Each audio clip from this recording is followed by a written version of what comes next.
모든 의사 선생님들이 경험이 중요하다. 전부 다 경험이 중요하다. 경험이 있으신 분들이 유튜브 하니까 그렇지 뭐. 아니 그러면 경험 없는 의사는 어디 가서 경력을 쌓나? 근데 솔직히 의사들 기준으로 제일 뜨거울 때가 있어요. 전문의를 따고 경력이. 안녕하세요, 김학영입니다. 자, 직업 특성상 원장님들 유튜브를 되게 많이 보거든요. 네. 이 수술은 경험 있는 의사가 해야 된다.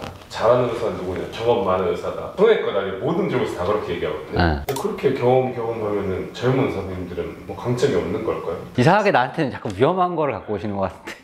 의사라는 직업은 기본적으로 도제식 훈련을 받습니다. 의대를 다니면서 공부를 하지만 공부한 걸로 현역 의사로 활동을 못 한다고 보시면 돼요. 의학 교육은 기본적으로 의사가 커뮤니케이션을 할 수 있는 수준까지를 만드는 거를 목표로 한다고 저는 생각해요. 그러니까 의대를 졸업하고 나면 다른 의사가 하는 말을 알아들을 수 있게 되는 게 전부예요. 이게 판이 도대체 어떻게 돌아가는 건지 이해하는 데까지 이제 6년을 빡세게 갈아 넣어야 되는 거예요. 단어의 뜻을 정확하게 아는 것부터 출발하거든요. 졸업했을 때 나한테 갑자기 환자를 주면 내가 뭘 할 수 있는가? 아, 그거 안 된다. 그나마 내과계야 그렇다 치고 외과계 의사는 환자 몸에다 칼을 댈 거잖아. 그러면 그거를 책만 보고 그대로 할 수 있는가? 아니죠. 그래서 이제 도제식 교육이라는 거를 받거든요. 한마디로 그냥 나의 선배인 선생님들이 나를 뒤에서 잡아줘요. 처음에는 나는 테이프를 들고 다니는 사람이었어요. 내가 인턴 때는. 형들이 야 테이프 그러면 테이프를 주머니에서 꺼내드리는. 그 다음에는 내 뒤에 온 후배가 테이프를 나한테 내밀면 내가 테이프를 쫙 벌려드려요.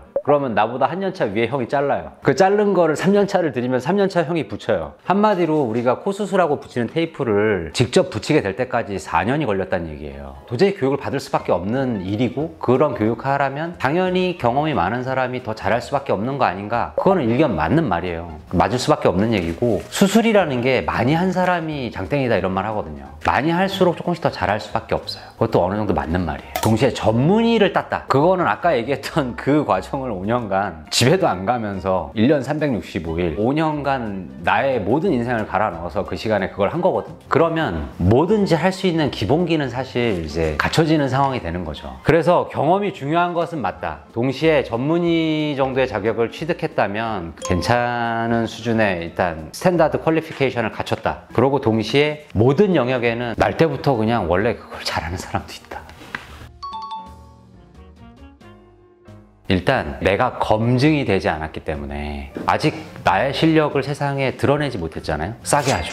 제가 어릴 때 싸게 했죠. 그러니까 이게 수술의 단가로 뭐 이윤이 얼마가 나오고 이게 중요하지 않고 나는 한 개라도 더 하는 게 중요한 거예요. 그러니까 할인을 많이 해줘도 돼요, 원장님? 해야지. 그런 생각이 일단 젊었을 땐 그랬고, 제 후배 선생님들한테도 네가 약간 부족한 게 있다면 당연히 더 싸게 해서 그런 거죠. 그러면서 동시에 젊은 선생님이 싸게 하시는 상황일 때 가격만큼 질이 확 떨어지느냐? 아니, 그렇지 않죠. 훈련받은 게 있잖아요. 그리고 제가 젊을 때 처음 수술 시작할 때 제가 제일 첫 번째 집도했던 미용 수술은 쌍꺼풀이에요. 절개하지 않고 흔히들 메모리라고 표현하는 수술. 저는 그 수술을 한 달 준비했어요. 논문 이런 거 다 훑어보고 선배들한테 전화 돌리고 심지어는 선배 병원까지 찾아가서 구경도 하고 왔어요. 그 수술을 내가 본 적이 없느냐? 아니, 교수님들이 하는 것도 본 적이 있고 어시스트도 쓰고 하던 거예요. 내부에서 돌아가는 판 확인하고 외부에서 근무하는 형들한테 전화해서 가서 보고, 그 정도로 준비했어요. 그리고 최소한 내가 이걸 함으로써 이 환자가 어디 가서 잘못되는 것보다는 못하지 않게 하려고 최선을 다했어요.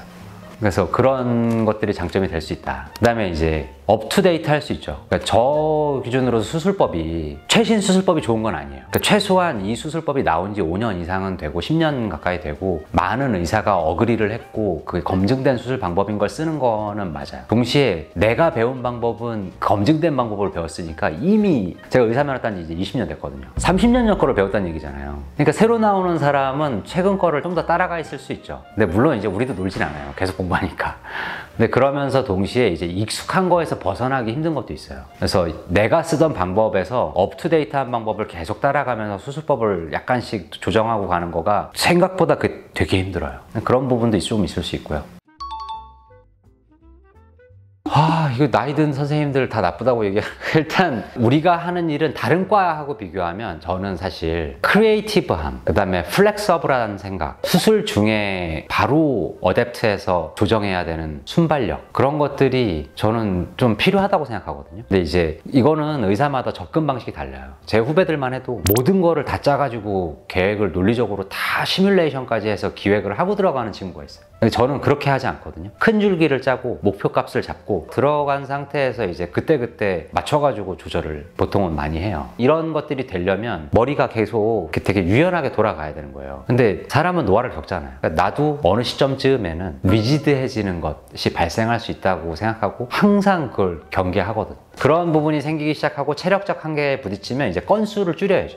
제가 지금은 하루에 수술을 15시간 넘게 안 해요. 평균적으로는 12시간 언더로, 내가 아무리 관리를 하고 노력을 해도 30대 때처럼 막 15시간 이상 수술해도 견디는 몸이 아니라고 생각하기 때문에, 그래서 자고 일어났는데 다음날 아침에 뛰고 나면 프레시하게 기분 좋게 환자를 대할 수 있느냐, 그거 기준으로 양을 정해요. 그러니까 이제 나는 수술이 계속 조금씩 줄 수밖에 없고요. 줄지만 이 병원은 돌아가야 되니까 가격은 비싸질 수밖에. 근데 솔직히 의사들 기준으로 제일 뜨거울 때가 있어요. 전문의를 따고 경력이 5년, 10년 차 사이에 도달했을 때 수술 술기의 어설픔, 이게 5년이 넘어가면 이제 좀 많이 커버가 쳐지겠잖아. 그러면서 쌓인 경험에 의한 그런 것들이 이제 보이기 시작하겠잖아. 그래서 5년에서 10년 차 정도가 되면 이제 그거를 이제 자기 체력이 버티는 만큼 끌고 가다가 이제 디클라인을 겪을 건데, 이제 이걸 플라토로 끌고 가는 경우가 대부분이지. 내가 그게 싫은 거야. 내가 플라토가 되어 있는 거가 싫은 거야. 그러니까 내가 최고라는 생각을 하는 순간 이게 플라토거든.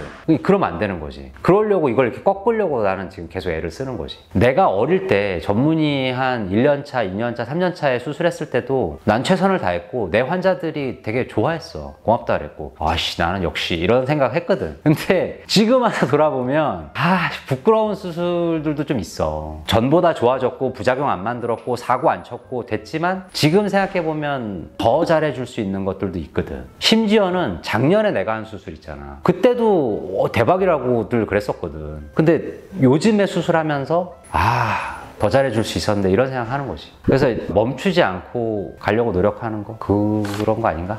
네, 오늘 여기까지 김학영이었습니다. 감사합니다.